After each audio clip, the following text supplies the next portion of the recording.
Hello everyone, welcome to our channel. Today we are going to see how to create a Google Tag Manager account.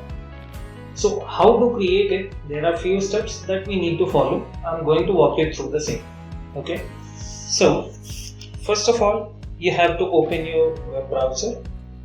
Next, sign in with your Google account. If you don't have Google account, you may have to create it. Next, once signed in, click on Create Account button. Fill in the necessary details such as account name, country and other required information. Now, create a container, enter a container name and select the target platform. Here you will see multiple options wherein you have web, iOS. You need to select web to create a container. That will be helpful as well.